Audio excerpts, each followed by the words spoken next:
audience has been very engaged. Of course, we have a huge, massive audience in Texas, but throughout the country got very engaged in this situation with Ken Paxton last year. You've got a lot of MAGA here. They really turned out. They knocked on doors. This is why you had the massive win for President Trump with 14 points. Ted Cruz, I think, 9 points.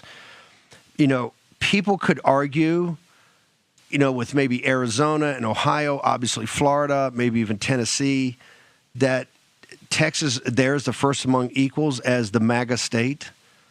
Tell us what's going on for this. And I just had the opening. You didn't see it, but, George Bush, the 43, snubbed, really tried to humiliate President Trump today at National Cathedral. Walked right by him, kind of slipped through the road, walked right by, wouldn't even look at him, didn't shake his hand. I mean, a total disgrace. But there's another fight down there. This is for Speaker of the House. This one's getting real nasty. Could you just read us into the program, what's going on down there so we can understand it, sir? Yes, sir, Steve. I've got to say, that was an embarrassment for Texas as well, what he did today to President Trump. Texas is MAGA country, Trump country, and for Bush to do that, it was just awful. But what's happening in Texas is hang on a second. That was obvious to you. It was obvious to me. But sometimes and I admit this, I'm overcritical of the Bush family. And look, everybody's got faults. That's one of my faults. But you saw that also? Did you, with your lying eyes, you saw that he absolutely went out of his way to snub President Trump? Oh, absolutely. He did his pat to Barack Obama and literally ignored the next president of the United States. And coming from Texas, watching that, seeing that, and he was our governor before, it just infuriates Republicans here. It's just awful.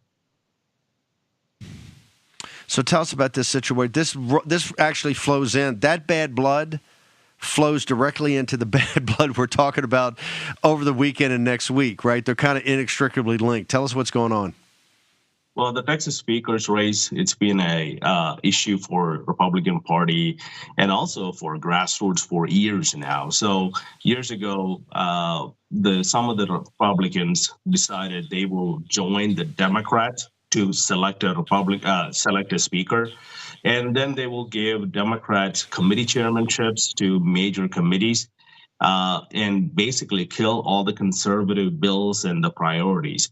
Over time, Republican Party for the last many years been making noise about it. Then in the last convention, they came out and said, we're not going to have Democrat chairs anymore. We want you to choose a speaker from the Republican caucus and choose a conservative and get all of our priorities done.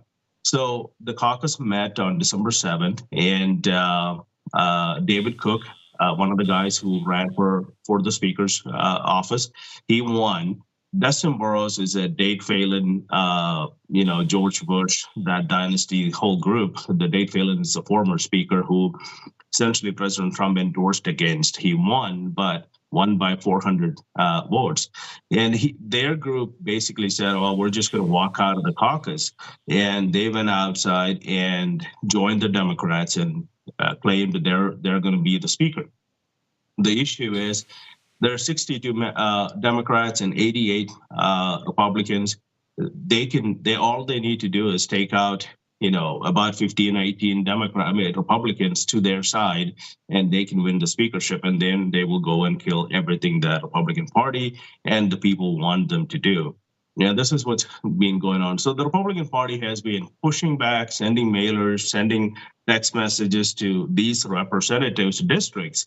And over the past few days ago, I reached out to one of the representatives who was on the wrong side of this and said, hey, we're about to send a bunch of mailers and text messages to your district. I would love to have a conversation with you. And now he's taking that as a threat, a legislative threat or a bribery. And he filed a charges against me with the Texas Ethics Commission saying the Republican Party chairman is coming after me and it's going to benefit my opponent. And my answer is, you don't do the right thing, it's going to benefit your opponent, which we don't know who that is or who that will be. Man, oh man, he didn't understand. If the war room comes after him, we'll leave a mark. I mean, that's nothing. I just want, before we continue on, The Texas House Speaker is one of the most powerful political jobs in all the country, including the federal level. Just give a second about, because of the way you got the governorship structured, the Texas House is where the deals actually get done. I mean, the Speaker of the House of Texas is one of the most powerful positions in all politics, is it not? It is. It is. They decide who gets to be in the committee. They also decide which bills goes to what committee. They also puts the committee chairmanships, which is also the calendars committee. So everything is controlled by the Speaker of the House. The Senate is very conservative. Lieutenant Governor Dan Patrick, who is also the chairman of the Trump campaign here in Texas, the Senate will pass all the conservative bills, and the House will kill them all. Then it doesn't show up to governor's office. So it's been a battle. It is a very powerful position, and the Democrats and the moderates have used it for many years now. So, Mr. George, what is the solution then? You're MAGA. You're a Trump supporter. The state's MAGA. The grassroots MAGA. We got this issue. What's the appropriate resolution? Well, two things. One is the party is pushing back by sending mailers, getting all the grassroots to.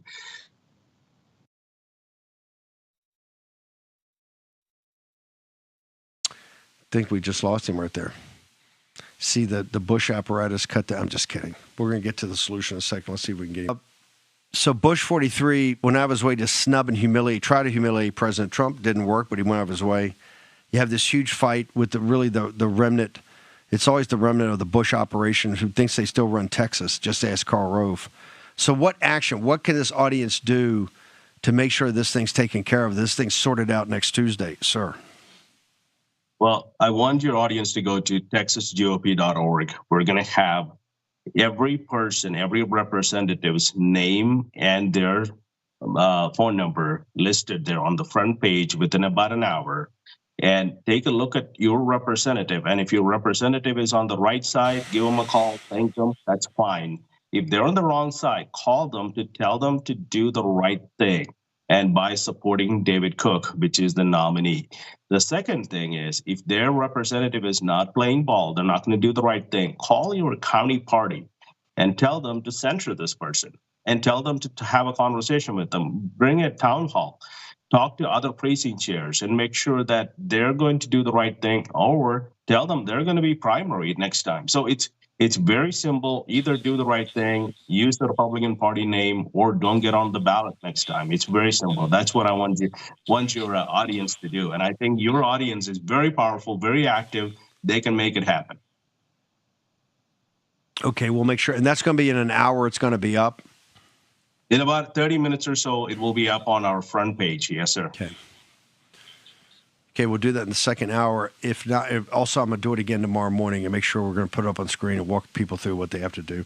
Is there a possibility, can you recall in Texas, or you just got to live with guys, censure them, and then primary them? You're going to have to censure them and primary them, unfortunately. Okay, that's okay. That's the rules. What's your social media, sir? How do people keep up with you?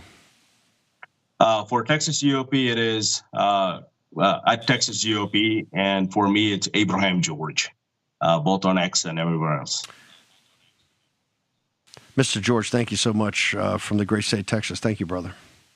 Thank you, sir. Appreciate it.